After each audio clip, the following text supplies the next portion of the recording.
Infinix បានដាក់បញ្ចូលនៅចំណុចពិសេសច្រើនមែនទែនទៅក្នុងទូរស័ព្ទ model ថ្មីរបស់ខ្លួននេះគឺ Infinix Hot 60 Pro Plus ដែលមានតម្លៃត្រឹមតែ200ស្ដើងលក្ខណៈពិសេសដែលផ្ដល់ទៅឲ្យអតិថិជនគាំទ្ររបស់ខ្លួនគឺជាប្រភេទទូរស័ព្ទដែលស្ដើងជាងគេមួយរបស់ Infinix ដែលជាប្រភេទអេក្រង់កោង 3D មានកម្រាស់ត្រឹមតែ 5.95 មីលីម៉ែត្រប៉ុណ្ណោះស្មើជាមួយនឹង50ក្រាស់សភៅហើយមានទម្ងន់ស្រាលត្រឹម155ក្រាមលក្ខណៈពិសេសទៅលើផ្នែកអេក្រង់នេះទៀតគឺវាមានទំហំ 6.78 អ៊ីងហើយវាជាប្រភេទ AMOLED screen ដែលធ្វើឲ្យការបញ្ចេញពណ៌ដិតច្បាស់បានល្អវាមាន refresh rate រហូតដល់ 144 Hz ដែលធ្វើឲ្យវាអាចរត់ជាមួយនឹង game បានល្អប្រសើរការប្រើប្រាស់ប្រចាំថ្ងៃក៏វា smooth ល្អដូចគ្នាដែរចំពោះ model ថ្មីរបស់ Infinix នេះគឺប្រើដោយ processor model ថ្មីដូចគ្នាពី MediaTek គឺ Helio G200 ចំពោះ processor ចំនួនថ្មីនេះគឺប្រើនៅក្នុងកម្រិត transistor 6 nanometer ដែលវាអាចផ្ដល់សមត្ថភាពប្រើប្រាស់ទៅលើការលេង game ឬក៏ការប្រើប្រាស់ប្រចាំថ្ងៃ smooth រលូនល្អហើយអ្វីដែលពិសេសហ្នឹងគឺវាជាប្រភេទ processor ដែលប្រើថាមពលតិចបញ្ជាក់ផងដែរត្រង់ចំណុច processor នេះអាចនិយាយបានថា Infinix Hot 60 Pro Plus នេះគឺជាទូរស័ព្ទទី1ដំបូងបំផុតរបស់ Infinix តែម្ដងដែលប្រើដោយ processor MediaTek Helio G200 ផ្នែកកាមេរ៉ាវិញធ្វើបិទតែវាជាប្រភេទទូរស័ព្ទនៅក្នុងកម្រិតតម្លៃ200ស្ដើងមែនប៉ុន្តែកាមេរ៉ាគោលគឺប្រើដោយ sensor Sony IMX 882ដែលមានទំហំ aperture ធំ 1.8 ថតក្នុងកម្រិតទំហំរូបភាព50 megapixel ចំពោះកាមេរ៉ាគោលមួយគ្រាប់នេះគឺអាចដើរតួជា lens 1x និង lens 2x បានហើយចំពោះកាមេរ៉ា selfie វិញគឺថតនៅក្នុងកម្រិត13 megapixel ទៅលើមុខងារកាមេរ៉ានេះទាំងកាមេរ៉ាខាងមុខហើយជាមួយនឹងកាមេរ៉ាក្រោយ Infinix បានភ្ជាប់មកជាមួយនឹងមុខងារ AI ដែលជួយដល់ការថតជាពិសេសគឺការថត portrait គឺធ្វើឲ្យស្បែកមុខស្រស់ស្អាតទៅតាមលក្ខខណ្ឌពន្លឺផ្សេងៗឥឡូវយើងចេញទៅក្រៅថតសាកល្បងសមត្ថភាពកាមេរ៉ាទាំងផ្នែក photo និងផ្នែក video បន្តិចតោះ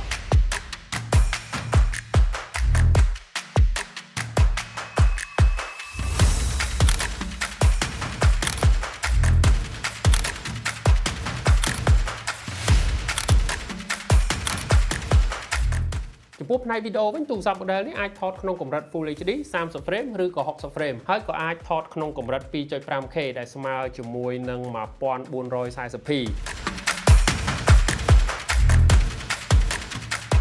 ដើម្បីដែរគុណភាពវីដេអូថត 2K ក៏បានថត Full HD ក៏បានហើយសំខាន់ហ្នឹងគឺមានប្រព័ន្ធទប់លំនឹងគេហៅថា Video Stabilization យ៉ាងម៉េចដែរគុណភាពវីដេអូវាអត់ញ៉ាំញ័រអីវា smooth ស្មើល្អ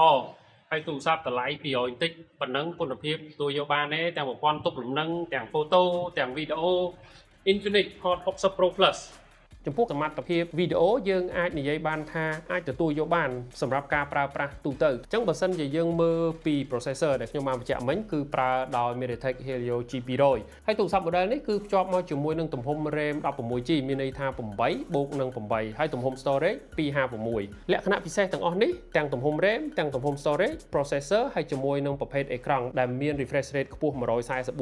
ធ្វើឲ្យវាអាចឆ្លើយតបទៅជាមួយនឹងលក្ខខណ្ឌលេង game បានល្អប្រសើរមែនទែនឥឡូវយើងធ្វើការតេស្តជាមួយនឹងការសាកល្បង game បន្ថែមទៀតចំពោះ performance នៃការលេង game លើទូរស័ព្ទ model Infinix Hot 60 Pro Plus នេះដែរគឺឃើញថាវាមានលក្ខណៈល្អប្រសើរត្រង់ថានៅពេលដែលយើង enable ទៅលើ game mode ដែលវាជំនួយទៅដល់ការលេង game ទូទៅហើយសម្រាប់ model នេះគឺខ្ញុំបានតេស្តជាមួយនឹង game Free Fire Edition គឺថាចំពោះ frame rate របស់វាគឺវាមានលក្ខណៈល្អនៅពេលដែលយើងបញ្ជាក៏ដូចជាការប៉ះទៅលើការលេងផ្ទាល់តែម្ដងហើយអាចមើលបានតាមរយៈការលេងនេះវា smooth frame rate របស់វាក៏យើងមិនឃើញថាវាធ្លាក់ខ្លាំងដែរឃើញថាកម្ដៅរបស់វាក៏មិនឡើងខ្លាំងនេះដែលខ្ញុំបានលេងផ្ទាល់នៅក្នុងបន្ទប់ដែលមិនទៅជាមានកម្ដៅខ្លាំងយើងនៅក្រៅវិញវាអាចនឹងឡើងកម្ដៅជាងហ្នឹងដោយសារតាក់ទងជាមួយនឹងបរិយាកាសខាងក្រៅដែរអាហ្នឹងយើងអាចមើលតាមជាក់ស្ដែងនៅពេលដែលយើងលេងចំពោះកម្រិតពន្លឺរបស់អេក្រង់នេះគឺ 1600 nit ហើយបើសិនជាយើងប្រើប្រាស់នៅខាងក្រៅគឺវាអាចឡើងរហូតដល់ 4500 nit នេះគឺភ្លឺខ្លាំងមែនទែនសម្រាប់អ្នកប្រើប្រាស់នៅខាងក្រៅ outdoor អីគឺថាមិនបញ្ហាទៅលើស្ទើរពន្លឺឬក៏ខ្វះពន្លឺអានេះគឺវាផ្ដល់ភាពងាយស្រួលនៅពេលដែលយើងលេង game គឺត្រូវការកម្រិតពន្លឺចុះឡើងបានន័យថាយើងអាចតម្រូវតាមជាក់ស្ដែងតាមស្ថានភាពដែលយើងចង់ឲ្យភ្លឺឬក៏យើងចង់ឲ្យសមល្មមតាមកម្រិតដែលយើងចង់បានដើម្បីសម្រួលដល់ការប្រើប្រាស់ទូទៅ Infinix Hot 60 Pro Plus នេះចំពោះផ្នែកអេក្រង់នេះក៏មានការការពារជាមួយនឹង Gorilla Glass ជំនាន់ទី 7i ហើយផ្នែកខាងក្រោយនេះវាជាប្រភេទ Fiber Glass អញ្ចឹងវារលោងការរចនាទូទៅវិញវាជាប្រភេទ 3D កោង เกมกรุ๊ปตั้ง4ជ្រុងតែម្ដងប្រភេទអេក្រង់កោងហើយเกมវាក៏កោងដែរអញ្ចឹងវាអត់ចាក់ដៃនៅផ្នែកខាងក្រោយនេះយើងឃើញមាន LED ដើម្បីប្រើសម្រាប់ការថតប៉ុន្តែនៅមាន notification light មួយទៀតនៅរង្វង់ខាងក្រោមនេះអានេះគឺជាមុខងារមួយសម្រាប់បង្ហាញនៅពេលដែលមានការ call ចេញ call ចូលឬក៏ពេលដែលយើងសាកថ្មហើយក្រោមអេក្រង់នេះក៏មានមុខងារ scan ក្រយៅដៃដែរអញ្ចឹងជួយសម្រួលដល់ការប្រើប្រាស់ទូទៅយើងអាចប្រើកាមេរ៉ាមុខសម្រាប់ប្រើជា face login បានដូចគ្នាហើយបើសិនជាយើងក៏លេខមើលជុំវិញវាគឺនៅខាងក្រោមនេះគឺមាន USB Type C ប៉ុន្តែនេះជាប្រភេទ USB 2 ទេហើយ speaker ខាងក្រោមមួយនិង speaker ខាងលើមួយឃើញអញ្ចឹងមែនចំពោះ speaker គឺឮជាប្រភេទ stereo ហើយកម្លាំងសំឡេងនេះគឺ tune by JBL អញ្ចឹងវាឮបានល្អមែនតើឥឡូវសាកស្ដាប់មើលបន្តិចមើលនេះមើលបើកឲ្យមើលbên trong đó là chuẩn bị đã đây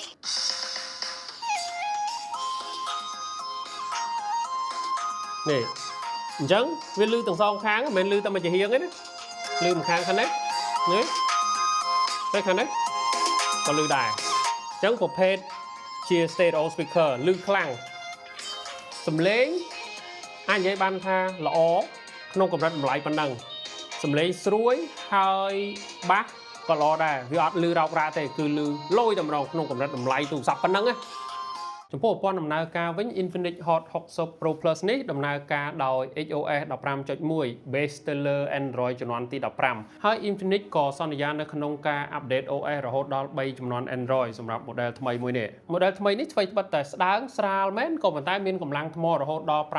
5160 mAh ហើយគ្រប់គ្រងជាមួយនឹងកម្លាំងសាក45 W បន្ថែមពីលើនឹងទៀតគឺអាច reverse charge ចេញមកវិញក្នុងកម្រិតកម្លាំង10 W ដូចគ្នាដែរប៉ុន្តែមុខងារពិសេសមួយដែលធ្វើឲ្យទូរស័ព្ទនេះអាចដំណើរការបានយូរនឹងគឺមុខងារ bypass charging មានន័យថារាល់ការសាកពេលដែលយើងកំពុងតែប្រើឬក៏ពេលដែលយើងសាកហើយយើងលេងហ្គេមកម្លាំងដែលសាកនោះមិនបានរត់ចូលទៅថ្មទេគឺរំលងពីថ្មទៅម៉ាស៊ីនប្រើប្រាស់តែម្ដងតតែយើងចុចបិទបានសាកទៅថ្មអញ្ចឹងការប្រើប្រាស់បែបនេះគឺធ្វើឲ្យពេលដែលយើងប្រើផងសាកផងមិនក្តៅដល់តួម៉ាស៊ីននិងមិនក្តៅដល់ថ្មចំណុចនេះគឺធ្វើឲ្យអាយុកាលប្រើប្រាស់ទៅលើថ្មនិងតួទូរស័ព្ទទាំងមូលហ្មងបានយូរជាងធម្មតា model នេះគឺបានរួមបញ្ចូលគ្នាជាមួយនឹង Google Service បានល្អខ្លាំងមែនទែនអញ្ចឹងក៏អាចប្រើបាននៅមុខងារ AI របស់ Google ដូចជា Google Gemini ឬក៏ Google Circle to Search បន្ថែមពីលើនឹងទៀតគឺ Infinix ក៏បានបញ្ចូលជាមួយនឹង Infinix AI ដែលអាចប្រើមុខងារផ្សេងៗសម្រួលដល់ការប្រើប្រាស់ប្រចាំថ្ងៃដូចជា Document Assist ឬក៏ Writing Assist មានន័យថាជាការសង្ខេបអត្ថបទឬក៏ជួយសរសេរឡើងវិញឲ្យមកយើងអញ្ចឹងចំណុចអស់ទាំងនេះគឺបានដាក់បញ្ចូលនៅក្នុងទូរស័ព្ទនឹងតែម្ដងដើម្បីសម្រួលដល់ការប្រើប្រាស់អ្វីដែលបានរៀបរាប់មិញគឺជាចំណុចពិសេសសំខាន់ៗដែលនៅក្នុង Infinix Hot 60 Pro Plus នេះហើយនេះគឺជាប្រភេទ Free Fire Edition បញ្ជាក់ផងដែរលើកនេះមិនមែនមកតែម្នាក់ឯងទេគឺមកជាលក្ខណៈ series តែម្ដង Infinix បានដាក់បញ្ចេញនៅទូរស័ព្ទ3 model សម្រាប់ model Hot 60 នេះគឺ Hot 60 Pro Plus Hot 60 Pro និង Hot 60i ចាប់អារម្មណ៍នៅលើ model មួយណាដែរដែលតម្លៃសម្រាប់ Infinix Hot 60i ចាប់ពី$109ដែលមានទំហំ storage 128GB ហើយជាមួយនឹង RAM 4GB ហើយសម្រាប់ model Infinix Hot 60 Pro Plus នេះគឺមានតម្លៃ$239ដែលមានទំហំ storage 256GB ហើយជាមួយនឹង RAM 16GB 8/8ប៉ុណ្ណឹងគ្រប់គ្រាន់សម្រាប់ការប្រើប្រាស់ទូទៅលេងហ្គេមហើយនឹងថតរូបខ្លះៗ Infinix Hot 60 series Infinix Hot 60 Pro Plus Free Fire Edition